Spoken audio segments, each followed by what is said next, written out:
So when we went yesterday to see Mrs. Fay, we kind of watched the beginning of class. She was doing the guided notes on rhetorical questions. I thought it was really cool the way she opened that up and kind of just shared that scenario and had the kids kind of start talking about it and ask their opinions. And they kind of created their own definition of what it would be and went from there. So I thought, so I really liked that calm, inclusive classroom where the kids were involved in defining what happened with it. That was really cool to see. I love that when the one student got confused, that another student actually summarized it when she said, maybe I said it wrong. Could somebody else summarize it for him? That was something I noticed. It's actually something that I'm going to start trying to incorporate in my lessons because I actually really like that. Because it's something I've noticed is I tend to have a habit if I'm operating at a different level than what would really be proper. I sometimes struggle to bring it to the proper level if someone's completely lost. So being able to be like, hey, like you get it, and like, or you were farther along with it, like. What was the strategy?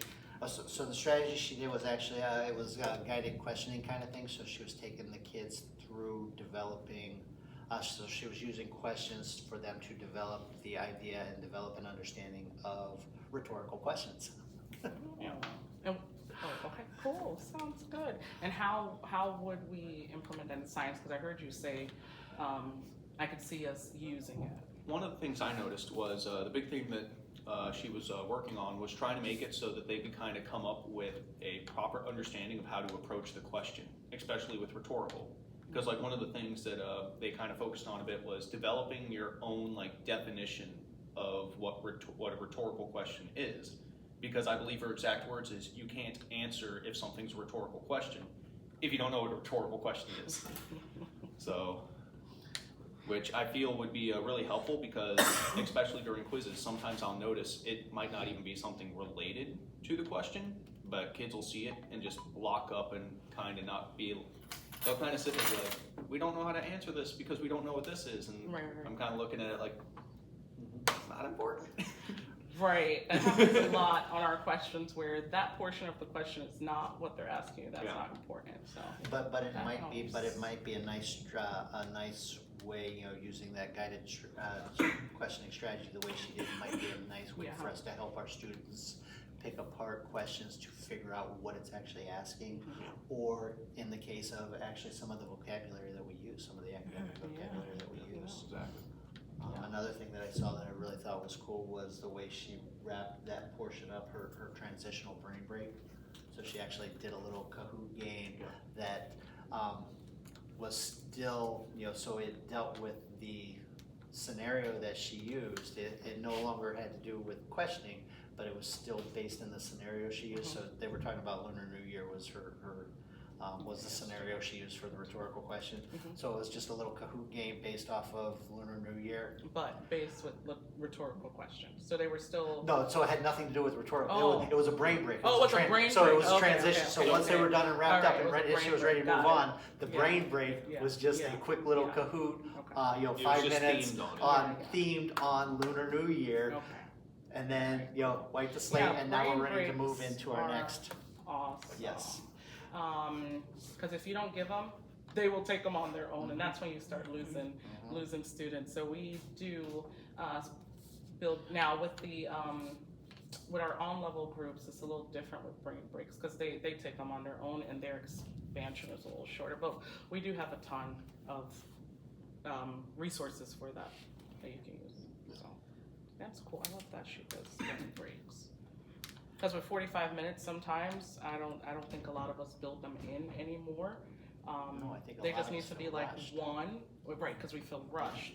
So 1 minute or 2 minutes is enough. It does, So, but I see that's good that she still does that with her group.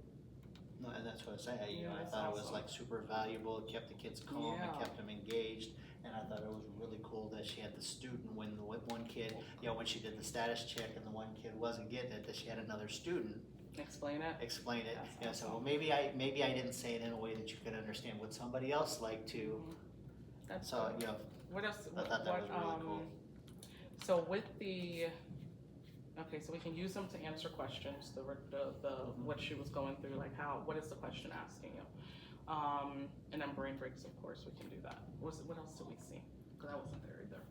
So something I kind of liked. So with her class, since it's a little bit smaller and smaller groups with it, she actually has like whiteboards, so they can all kind of do like each table has their own little whiteboard that they like flip an answer for. Mm-hmm. One of the things I liked about that was for the bell ringer there wasn't a push for like the correct answer, but just that they answer, because once everyone answered, she started to walk through like why some of the answers might not be correct, why some were closer but still not quite, and what the answer that was most correct was.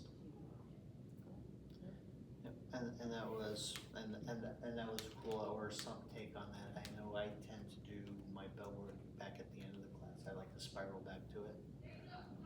That's what I did today. But I do like the fact that she didn't just brush it off. I think it's very important that, and again, it's a matter of do the bell work, make your best guess, so that we can talk about what the best answer was and why. Like I said, I like to use that bell work as a primer. They make their answer, and then at the end of the class, we come back to it. All right, did anybody, and that's why I use something like vote with your feet or four corners. All right, so if you said A this morning and now you want to change your answer, this is your chance.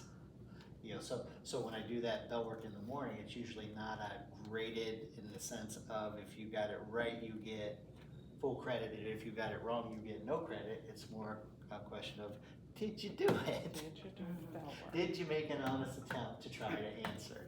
And then did your thinking change during class? And that's what I saw in her class that I thought was really cool, was that what you were saying was actually going back and saying, okay, let's talk about how you guys reasoned this out and why you thought what you did, and how do we get you to the right? Yeah. Right. All right, so it is something that we can see ourselves definitely incorporating in Absolutely. science. Cool. Awesome. Anything else you guys want to add? So what part of WICOR was this? Inquiry? So it started out with inquiry. You definitely had the collaboration piece with the whiteboards and with the discussion. The organization came into play with the way she was using the guided questioning and the leading questions to get them from part A to part B. And with this one, I would say there was definitely some reading, because that's where it all started. So, Good. Thank you. so I would say everything was there except for the writing.